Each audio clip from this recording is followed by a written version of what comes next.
When Ruqaiyya was loving her brother Al-Yazghar, she heard some sounds which she had never heard before. A sound like that of a knife.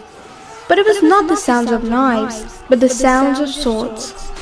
Ruqaiyya was silently watching everyone and was afraid that her father would send her to the tent. But Ruqaiyya saw what she should not have seen. She started to think that she shouldn't have left the tent. She saw that everyone was fighting, saw her father's friends who were companions of the Imam, eager to be martyred for the sake of Islam. And they were excellent swordsmen. The Imam's companions would kill the enemies, but would not come back. Imam Hussain asked her mother to be with Ruqaiyya at all times. It was very hot, and the children and women did not have a drop of water. She did not drink a single drop of water for several days. But there was no mercy among the enemies, who were more heartless than animals, because even animals have mercy on children and forgive them because of their innocence.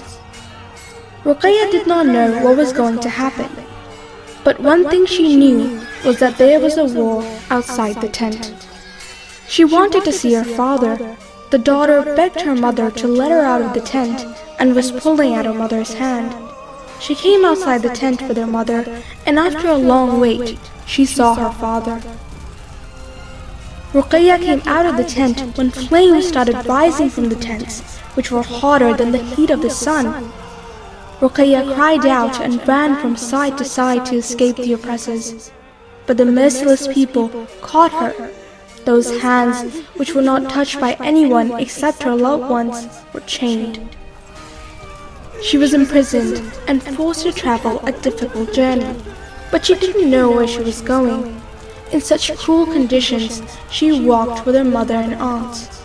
She was looking everywhere, and in this state, one word was on the tongue, and that was father. This word did not leave her tongue until she reached the prison. Ruqaiyya was asking where her father was. Then the tyrant sent a plate with the Imam's head. As soon as the girl's eyes fell on her father's head, she took him in her arms and cried so much that she went to her father in heaven to tell him her heartache.